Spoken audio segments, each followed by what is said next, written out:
नमस्कार दोस्तों, मैं रंजना पारिक, बयानी व्याख्याता, बयानी गर्ल्स बीएड कॉलेज। आप सभी का स्वागत करती हूँ गुरु केपीओ में। आज हमारी चर्चा का विषय है संधि प्रकरण। हिंदी भाषा के अंतर्गत जब हम संधि प्रकरण के बारे में बात करते हैं, तब हम वहाँ हिंदी भाषा में हम देखते हैं कि दो वर्णों के मेल को संधि कहते हैं। दो वर्ण, हिंदी भाषा में वर्ण दो प्रकार के पाए जाते हैं, स्वर और व्यंजन। तो दो वर्ण और वर्णों को हम ध्वनि भी कहते हैं। तो दो ध्वनियों के मेल को और दो वर्ण या फिर दो वर्णों के मेल को हम संधि कहते हैं। जैसे हम उदाहरण के तौर पर हम देखते हैं विद्या प्लस अर्थी। तो विद्या प्लस अर्थी में विद्या आ की ध्वनि निकल रही है, यहाँ पर आ स्वर है, और अर्थी में अ स्वर है। तो आ और ए का मिलाकर हम दीर्घीकरण का आदेश कर देते हैं, तो विद्यार्थी शब्द बनता है। संधि की आवश्यकता हमें तब पड़ती है क्योंकि उच्चारण की सुविधा के लिए हम विभिन्न प्रकार के शब्दों को वो कठिनता से अलग अलग बोलते हैं, तो कठिनाई होती है। जैसे विद्या अर्थी विद्यार्थी, तो इस प्रकार के शब्दों को उच्चारण की सुविधा के लिए हम संधि करके बोलते हैं विद्यार्थी। विद्यार्थी विद्या प्लस अर्थी बोलने से दो अलग अलग प्रकार के शब्द हमें बोलने पड़ते हैं, इसलिए हम विद्यार्थी के रूप में एक संधि युक्त शब्द, नया शब्द हम बोल देते हैं। दो वर्णों के मेल से जो विकार उत्पन्न होता है और उससे जो नया शब्द उत्पन्न होता है, उसे हम संधि युक्त शब्द या नवीन शब्द कहते हैं। हिंदी में संधि के तीन प्रकार पाए जाते हैं। पहला है स्वर संधि, दूसरा व्यंजन संधि और तीसरा विसर्ग संधि। हिंदी में जब हम संधि प्रकरण की बात करते हैं, तो हिंदी में संधि के प्रकार तीन प्रकार के पाए जाते हैं, क्योंकि हिंदी में ध्वनियां, स्वर और व्यंजन ध्वनियां, दो अलग अलग प्रकार की ध्वनियां पाई जाती है। और विसर्ग को भी हम संस्कृत के आधार पर हम कुछ शब्दों को हिंदी में विसर्ग के आधार पर विसर्ग युक्त प्रयोग करते हैं। तो इस प्रकार से हिंदी में संधि के तीन प्रकार हो गए, स्वर संधि, व्यंजन संधि और विसर्ग संधि। स्वर संधि की जब हम बात करते हैं, तो स्वर संधि में हम दो स्वरों का मेल देखते हैं, अर्थात एक प्रथम शब्द के अंत में स्वर होगा और द्वितीय शब्द के प्रारंभ में भी स्वर को हम लेंगे, और उन दोनों स्वरों के मेल से, विकार से तीसरा नया शब्द उत्पन्न होगा, उसको हम स्वर संधि कहते हैं। इसी प्रकार से अगली संधि है व्यंजन संधि। तो व्यंजन संधि में व्यंजन हम लेते हैं, मुख्य रूप से व्यंजन वर्ण का देखते हैं, और व्यंजन वर्ण में स्वर रहित व्यंजन। इसमें ध्यान देने योग्य बात यह है कि व्यंजन संधि में जो व्यंजन लिया जाएगा वह स्वर रहित होगा, अर्थात वह अपूर्ण होगा, हलंत चिन्ह वाला होगा। जैसे सत प्लस गति, तो सत प्लस गति में त जो है वो हलंत वाला व्यंजन है, तो इससे नया शब्द बनेगा सदगति, जो कि पूर्ण होगा, क्योंकि इसमें उपस्थित स्वर का उपयोग हम यहाँ करते हैं, इसलिए ये सदगति शब्द बनता है। तो व्यंजन के सामने व्यंजन जो होगा, स्वर रहित व्यंजन, उसके सामने स्वर और व्यंजन दोनों में से कोई भी हो सकता है। इसी प्रकार से तीसरी संधि है विसर्ग संधि। विसर्ग संधि में मुख्य रूप से विसर्ग को विकार जो उत्पन्न होगा वो विसर्ग में उत्पन्न होगा, अर्थात विकार का अर्थ यहाँ पर है जो परिवर्तन लिया जाएगा संधि के बाद में, संधि युक्त जो शब्द बनेगा उसमें जो परिवर्तन आएगा वो विसर्ग में मुख्य रूप से आएगा। तो विसर्ग संधि में मुख्य परिवर्तनीय है विसर्ग, और विसर्ग के सामने स्वर और व्यंजन युक्त कोई भी नया शब्द दूसरा आ सकता है, जिनके परिवर्तन से नया शब्द बनेगा। उदाहरण के लिए मनः प्लस विकार, तो मनः में मन शब्द के आगे विसर्ग लगा है, न के आगे, और सामने शब्द है विकार। तो इसमें ये जो विसर्ग है, विसर्ग में विकार उत्पन्न होगा, और हम यहाँ ई की मात्रा है वो विसर्ग है वो ओ की मात्रा में परिवर्तित हो जाएगी और नया शब्द बनेगा मनोविकार। हिंदी में जब हम संधि की बात करते हैं, तो संधि तीन प्रकार की पाई गई है हिंदी में, स्वर संधि, व्यंजन संधि और विसर्ग संधि। तो हम स्वर संधि की बात करते हैं। स्वर संधि की जब हम बात करते हैं, तो वहाँ पर हम देखते हैं कि जहाँ पहले शब्द के प्रारंभ में, पहले शब्द के अंत में स्वर हो और द्वितीय शब्द के प्रारंभ में भी स्वर हो, लेकिन वह स्वर जो होगा वह समान होगा। अर्थात जैसे हमने ये देख रहे हैं कि यहाँ पर राम प्लस अवतार यानी रामावतार शब्द बन रहा है, तो पहले शब्द के प्रारंभ में भी स्वर है और द्वितीय शब्द के पहले शब्द के अंत में भी स्वर है और द्वितीय शब्द के प्रारंभ में भी स्वर है।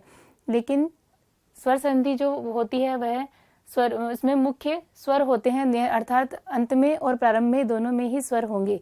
इसी आधार पर हम स्वरों की भिन्नता के आधार पर हम स्वर संधि को 5 भागों में बांटते हैं: दीर्घ संधि, गुण संधि, वृद्धि संधि, यण संधि और अयादि संधि।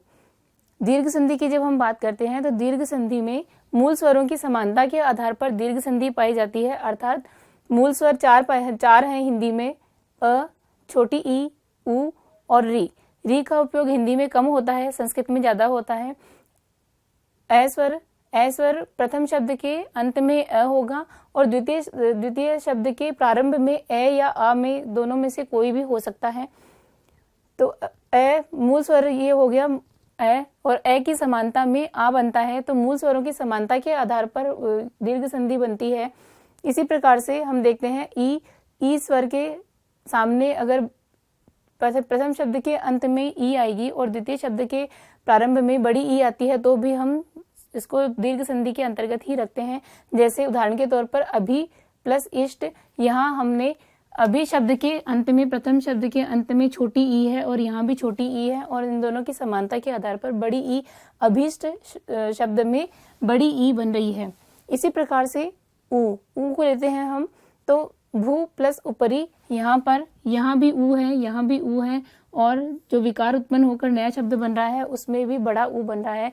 इस प्रकार से मूल स्वरों की समानता के आधार पर दीर्घ संधि मानी जाती है, जिसमें प्रथम शब्द के अंत में भी स्वर हो और द्वितीय शब्द के प्रारंभ में भी समान स्वर होगा तो वह दीर्घ संधि के अंतर्गत आती है। और उदाहरण हम देखते हैं, जैसे ए का उदाहरण हम देखते हैं, देह प्लस अंत, तो देह प्लस अंत से शब्द बनेगा देहांत। यहाँ पर प्रथम शब्द के अंत में शब्द है जिसमें से स्वर निकलता है ए, और दूसरे शब्द के प्रारंभ में शब्द है अंत, जहां से स्वर हमने लिया ए, और इन दोनों को मिलाकर के हमने आ स्वर बनाया।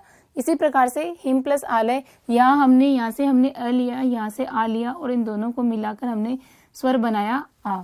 इसी प्रकार से अगला शब्द देखते हैं सूर्यास्त। सूर्यास्त शब्द में सूर्य प्लस अस्त, यहाँ हमने अ लिया, यहाँ से हमने अ लिया, दोनों को मिलाकर हमने स्वर बनाया आ।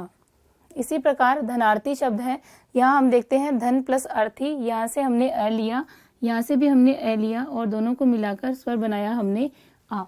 इस प्रकार मूल स्वरों की समानता में और मूल स्वरों की समानता से जो दीर्घ स्वर बनता है, जैसे ए से बनेगा आ, ई से बनेगा ई, छोटा ऊ से बनेगा बड़ा ऊ और री से बनेगा बड़ा री। इस प्रकार हम इसको री स्वर को हम नहीं लेते हुए संस्कृत के आधार पर मानते हुए इन तीन स्वरों के आधार पर हम दीर्घ संधि को देखते हैं। दीर्घ संधि के अन्य उदाहरणों में हम देखते हैं, हमने यहाँ उदाहरण देखे ए वर्ण के। इसी प्रकार आगे हम उदाहरण देखते हैं ई वर्ण के, जहाँ हमने शब्द बनाया अभी प्लस इष्ट से अभीष्ट। यहाँ अन्य उदाहरणों में है प्राप्ति इच्छा, तो यहाँ हम प्राप्ति इच्छा का प्राप्ति प्लस इच्छा, यहाँ से हम ई ले रहे हैं, यहाँ से हमने ई ली और दोनों को मिलाकर के हमने बनाया शब्द प्राप्ति इच्छा, जिसमें बड़ी ई विकार के रूप में बड़ी ई यहाँ शब्द आया है। हरीश में हरि प्लस ईश, यहाँ छोटी ई, यहाँ से बड़ी ई और इन दोनों को मिलाकर वर्ण बना बड़ी ई। इसी प्रकार प्रतीक्षित, प्रति प्लस इक्षित, यहाँ से हमने छोटी ई, यहाँ से बड़ी ई और दोनों को बड़ा दीर्घीकरण होकर प्रतीक्षित। उसी प्रकार से हम उदाहरण देखते हैं, अगला उदाहरण देखते हैं भूपरी ऊ का उदाहरण, भू प्लस ऊपरी भूपरी। और अन्य उदाहरणों में सरयू प्लस उर्मी, इससे शब्द बनेगा सरयूर्मी। कटु प्लस उक्ति, यहाँ छोटा ऊ, यहाँ भी छोटा ऊ और मिलकर बनेगा शब्द कटुक्ति। इस प्रकार दीर्घ संधि में हम मूल स्वरों की समानता के आधार पर हम दीर्घ संधि को देखते हैं। अगली संधि है हमारी गुण संधि। दीर्घ संधि के बाद हम स्वर संधि के दूसरे भेद में बात करते हैं, वो है गुण संधि। गुण संधि में प्रथम शब्द के अंत में ए आ आएगा और द्वितीय शब्द के प्रारंभ में हमेशा ई, बड़ी ई, ऊ, बड़ा ऊ और री वर्ण आने पर जो विकार उत्पन्न होता है उसमें से ए आ के सामने अगर ई में से आता है तो ए बनता है।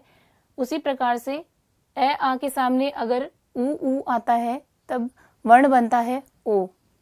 उसी प्रकार ए आ के सामने री आने पर उसका विकार उत्पन्न होकर अर बन जाता है। अन्य उदाहरण हम देखते हैं,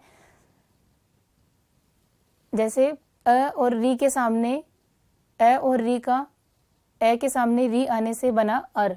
जैसे उदाहरण में ब्रह्म प्लस ऋषि से बना ब्रह्मर्षि, जहां पर ए और री का मेल होने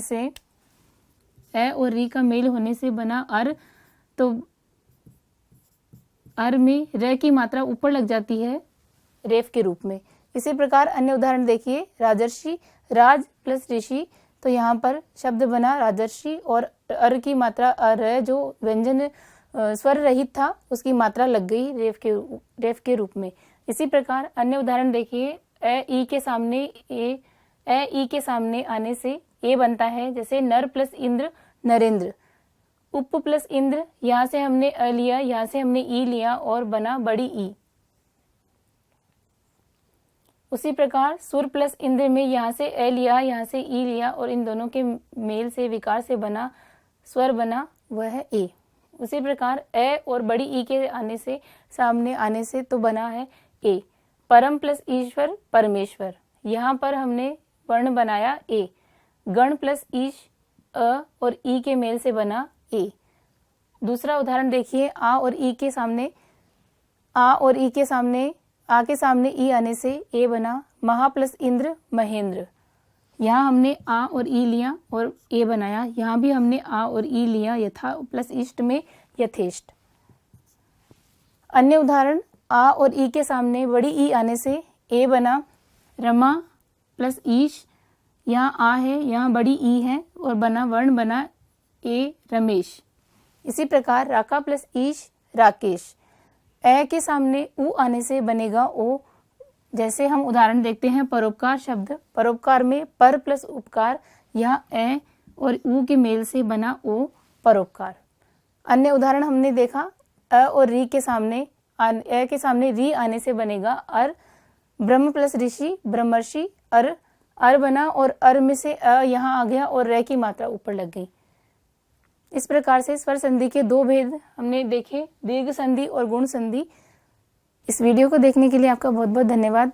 इस वीडियो को लाइक करें, कमेंट करें और शेयर करें आगे, और हमारा YouTube चैनल गुरु KPO को सब्सक्राइब करना ना भूलें। धन्यवाद।